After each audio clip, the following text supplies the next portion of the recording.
e hoje nós vamos continuar o nosso conteúdo de ecologia. Vamos entender um pouquinho mais sobre a organização dos ecossistemas. Na nossa última aula, falando sobre ecologia, nós falamos sobre os fatores, os conceitos gerais e os fatores abióticos que compõem o ecossistema. Hoje nós vamos falar então dos fatores bióticos que compõem o nosso ecossistema. Então, toda vez que nós falarmos sobre um ecossistema, eu quero que você lembre que um ecossistema ele é composto justamente por dois fatores, certo? Que são os fatores abióticos. O que é o fator abiótico? A gente viu na última aula, nossa primeira parte de ecologia, que o fator abiótico é tudo aquilo que não tem vida, porém que coopera para a vida de alguma forma, certo? Já os fatores bióticos, eles são todos os seres vivos que estão presentes no ecossistema. E nós sabemos que os seres vivos, eles vivem de uma forma interativa, tanto com os outros seres de outras espécies, como também com os fatores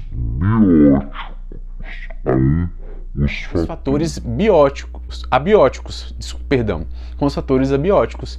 Então, para que um ser vivo ele permaneça vivo, ele precisa se alimentar, ele precisa da radiação solar, ele precisa da água, ele precisa do solo. Então a gente vai ter uma série de fatores que são essenciais para a sobrevivência de um ser vivo, ok? Então, quando a gente fala em fatores bióticos, a gente consegue ainda classificá-los de formas diferentes. Então, por exemplo, vamos embarcar aqui na viagem dos fatores bióticos. Quando a gente fala de seres vivos, a gente vai entender que esses seres vivos eles são exatamente compostos por elementos químicos. Então nós vamos ter uma organização biológica. A partir do momento em que eu tenho elementos químicos e esses elementos químicos se unem formando moléculas, certo? Essas moléculas então vão se unir e vão dar origem ao que nós chamamos de células e organelas. Então nós temos átomos que se unem, que são os elementos químicos, que formam as moléculas, como a molécula de carbono, a molécula de nitrogênio, a molécula de oxigênio, a molécula de água, certo? E essas moléculas vão se unindo, fazendo arranjos que vão formar o que nós chamamos de organelas e células. Algumas células, como as células procariontes, elas não apresentam organelas, vale lembrar, tá? Então a gente só vai ter a formação de células. Quando eu falo que elas não têm organelas, elas não possuem organelas membranosas. E nós vamos falar sobre isso na aula de citologia, mais tarde um pouquinho aqui no nosso canal, certo? Essas células tendem a se organizar em grupos específicos. Então eu tenho células, vamos usar o animal como exemplo. Eu tenho células do sistema muscular, eu tenho células do sistema nervoso. Então as células do sistema muscular, elas são diferentes das células do sistema nervoso.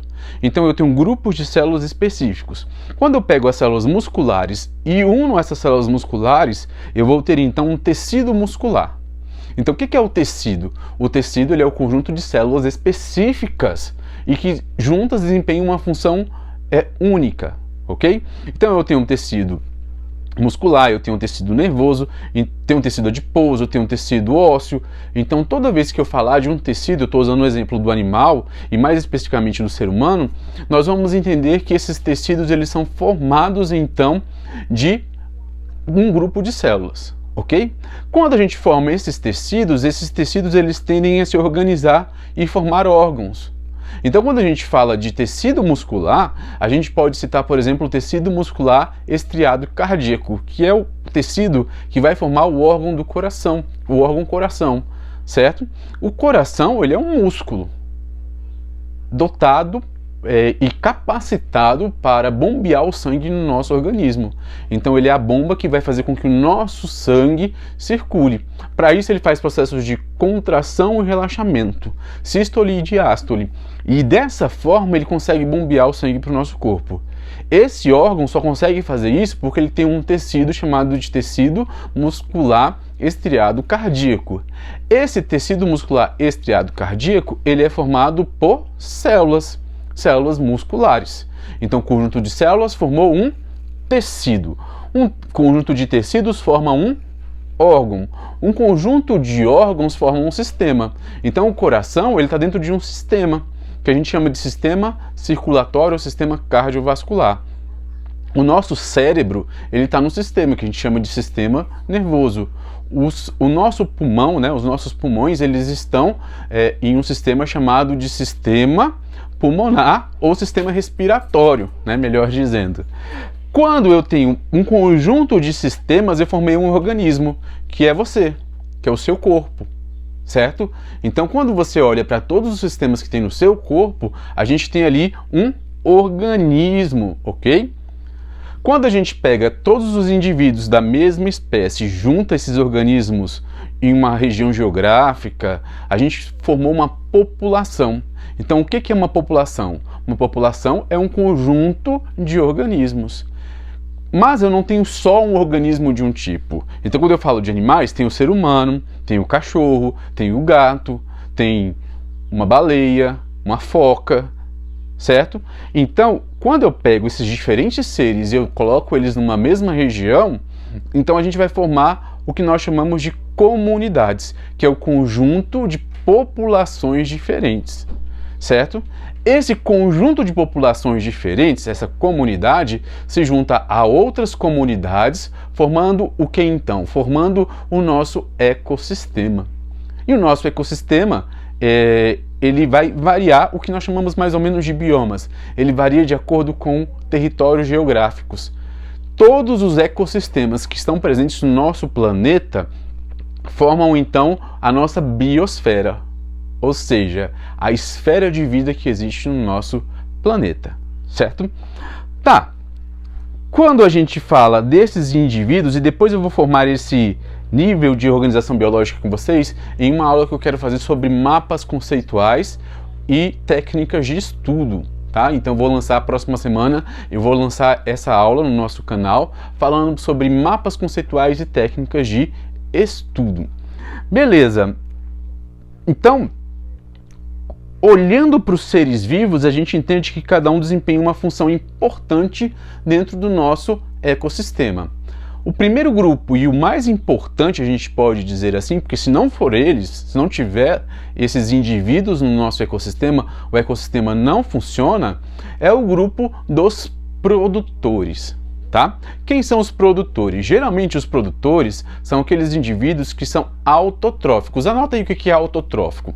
Um autotrófico é um ser que tem a capacidade de produzir energia orgânica por si mesmo.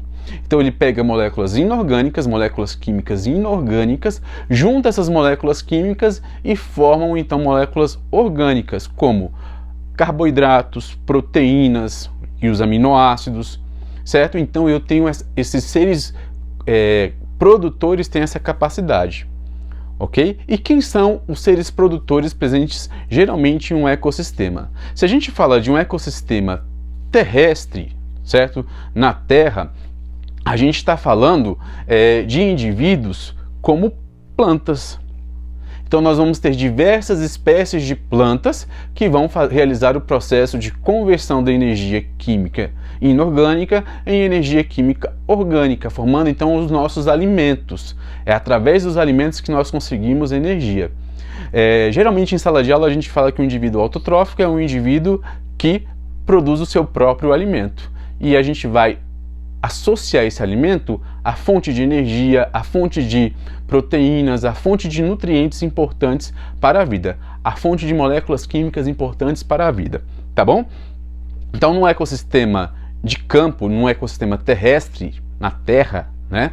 Então nós vamos ter aí as plantas como os nossos principais produtores, realizando um processo de fotossíntese. Então o processo de fotossíntese ele não é um processo de respiração da planta. Depois nós vamos ver isso também com mais calma.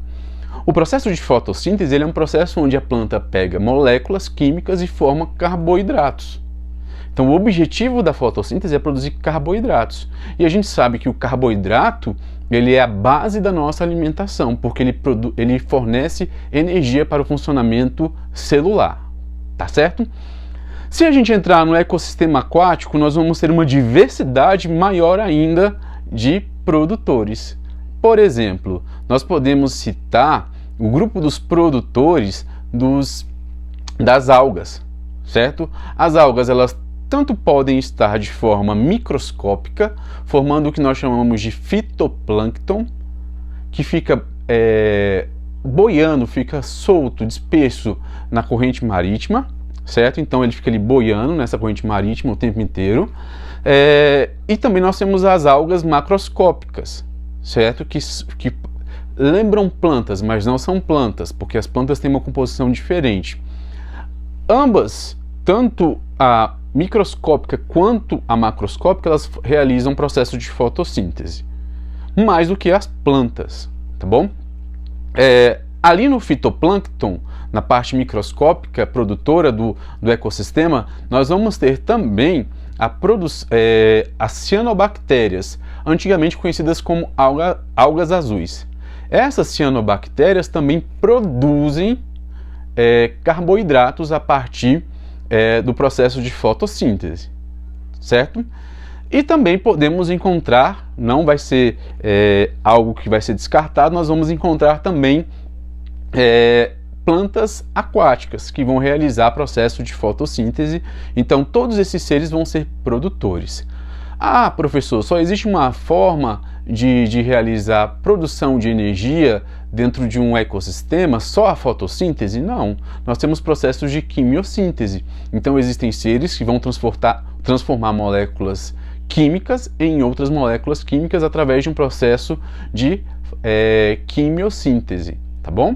Então existem outras formas também. Mas qual é a principal forma de produzir energia no ecossistema? A fotossíntese. E a fotossíntese ela só vai acontecer com plantas, algas, tanto macroscópicas e microscópicas, como também com cianobactérias. Abre parênteses, famosas algas azuis, tá bom?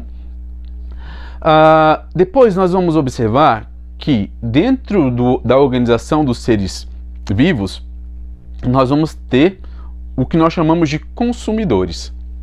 Os consumidores são aqueles seres que não conseguem produzir o seu próprio alimento, que não conseguem produzir autonomamente a sua energia. Então ele precisa, de uma certa forma, garantir a produção de energia se alimentando.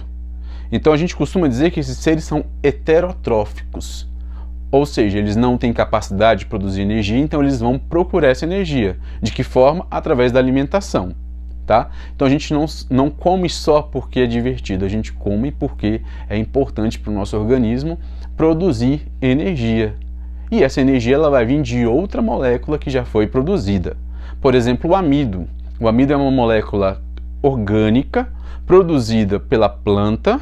Nós vamos consumir esse amido, por exemplo, o amido de milho, o amido da batata, e nós vamos transformar através da digestão esse amido em glicose, para que a glicose, que é um carboidrato, possa produzir então energia no nosso organismo e fornecer energia para o funcionamento celular. Tá bom? Então tudo começa de forma macroscópica e depois vai lá para a célula para que possa acontecer o processo celular, tá?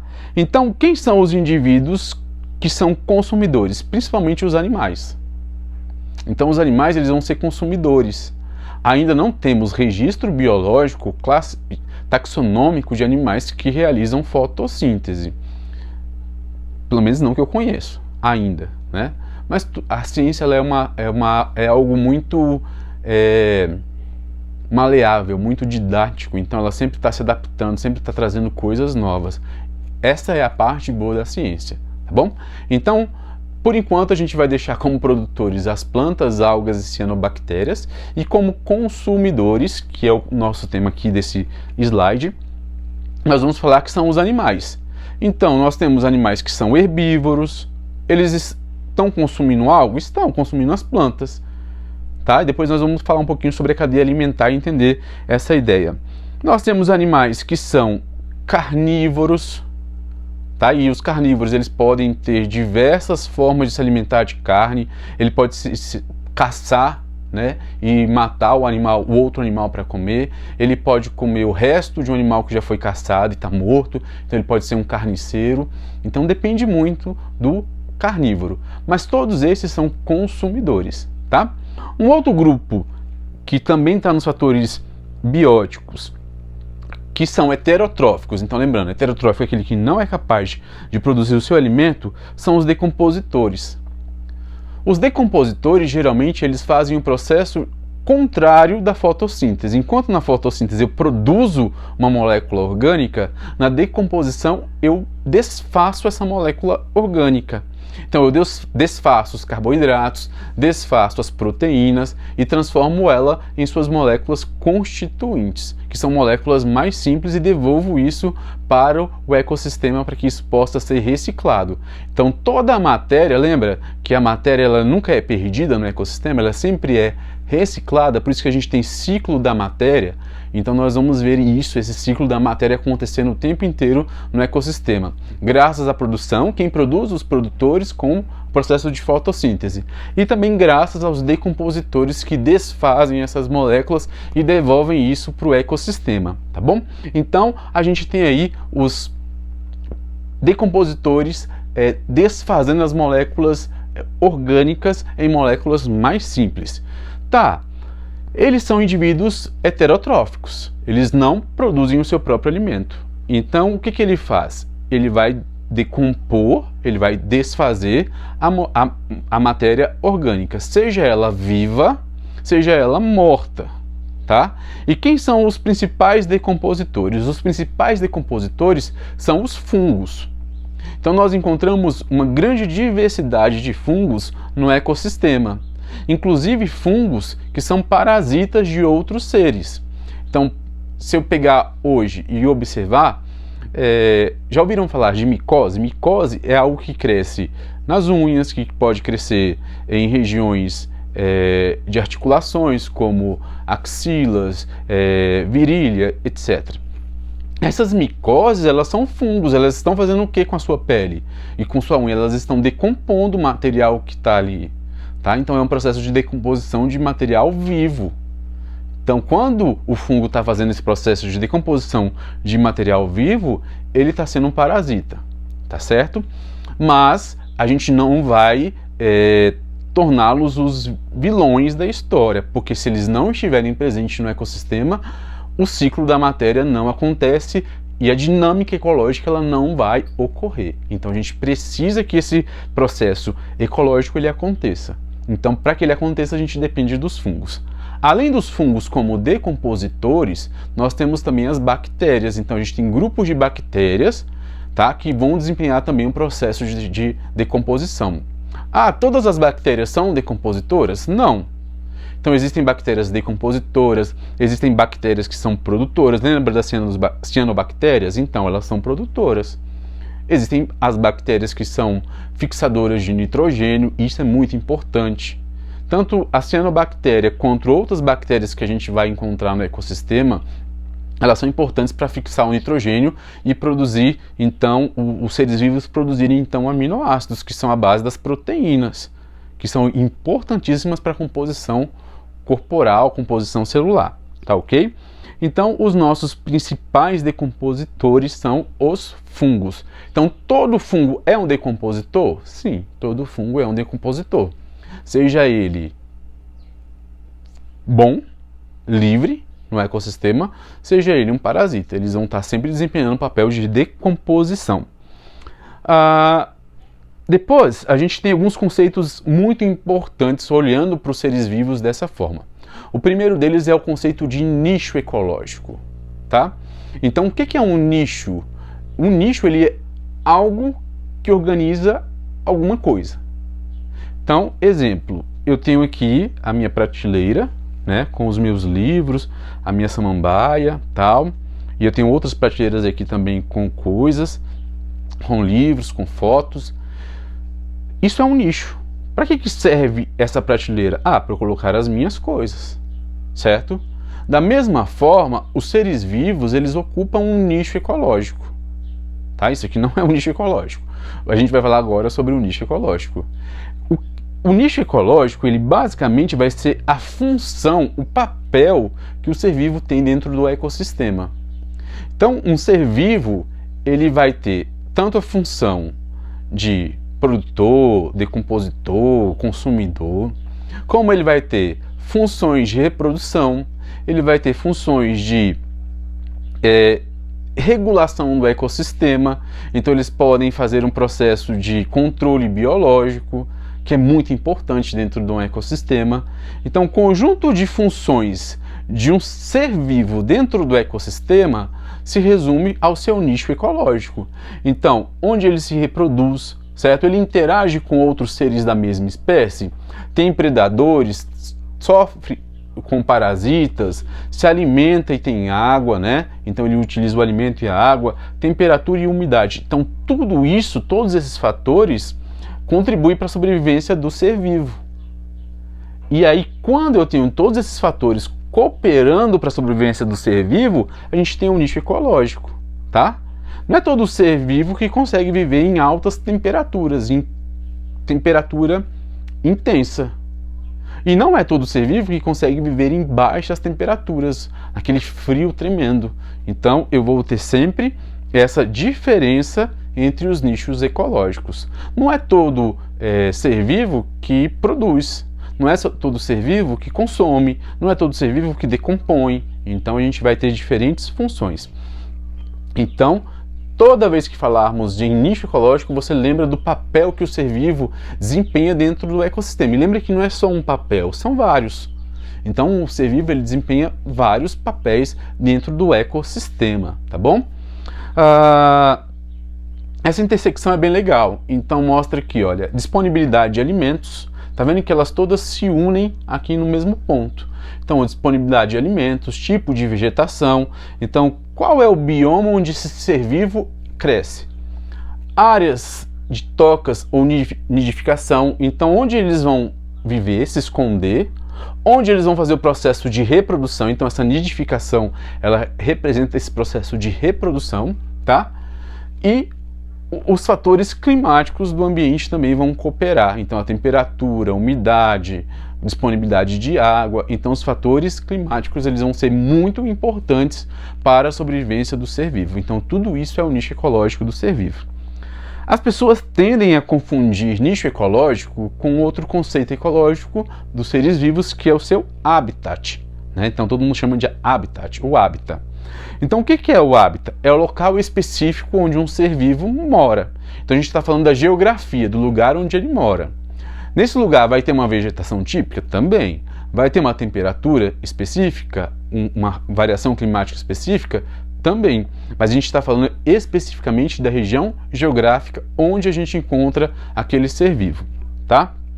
Então, toda vez que a gente falar de hábitat, lembra de onde o ser vivo mora. Então, onde é a casa do ser vivo? Então, eu gosto muito do exemplo do urso polar, porque a gente entende que ele vive ali nas calotas polares, numa região muito fria. Eu não encontro urso polar, por exemplo, no deserto do Saara, na savana africana. Por quê? Porque ele está adaptado a sobreviver nesse tipo de clima, nessa região geográfica, tá bom?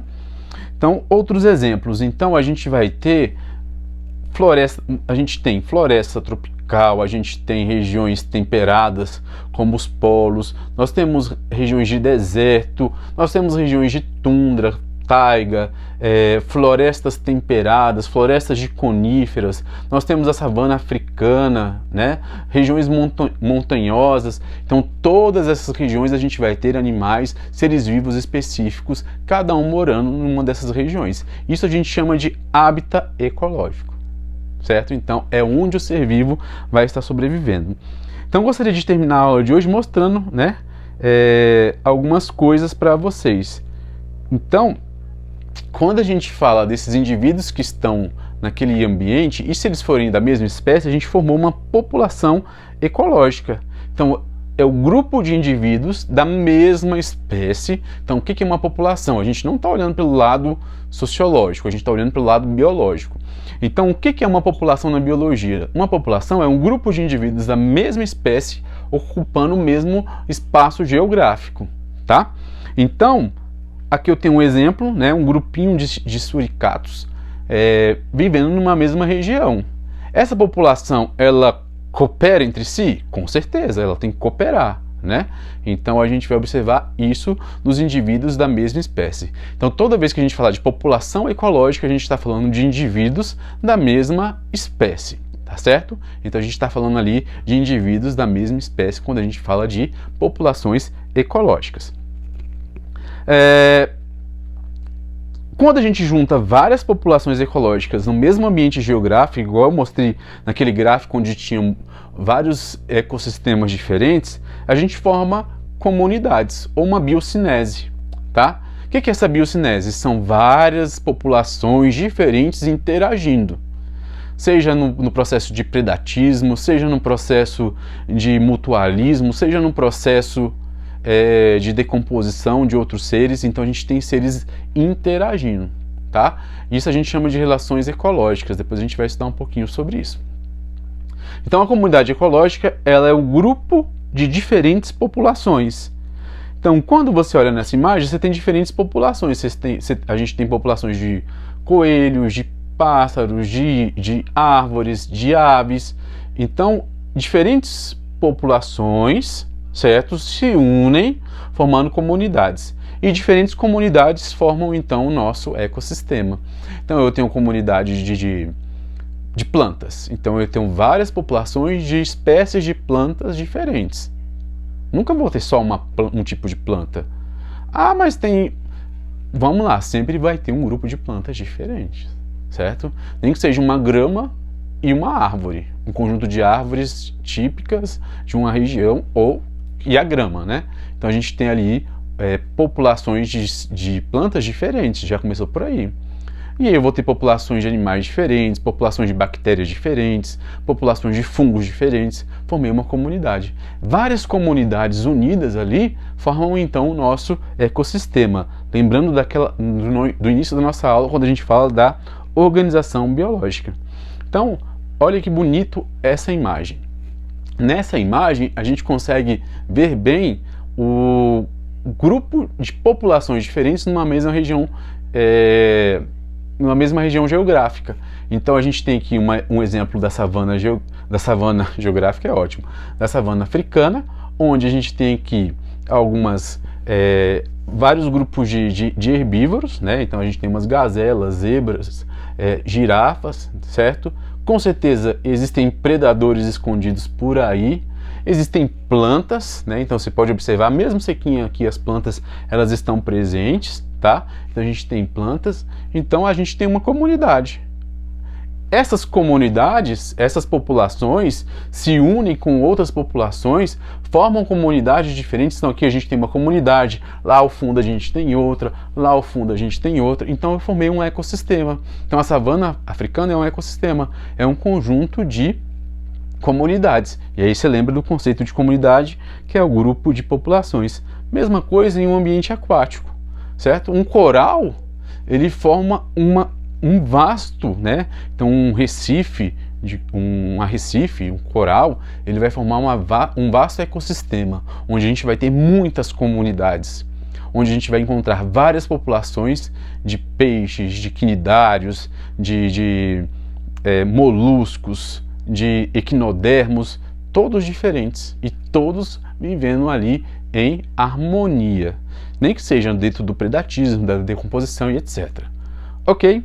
Então, essa é a nossa ideia de fatores bióticos dentro da ecologia. Espero que você tenha gostado. Se inscreva no meu canal, acione o sininho de alerta para que você possa receber semanalmente as nossas aulas, que são inteiramente gratuitas. Conto com vocês, eu sou o professor Thiago Rocha e espero vocês na nossa próxima aula. Valeu, muito obrigado.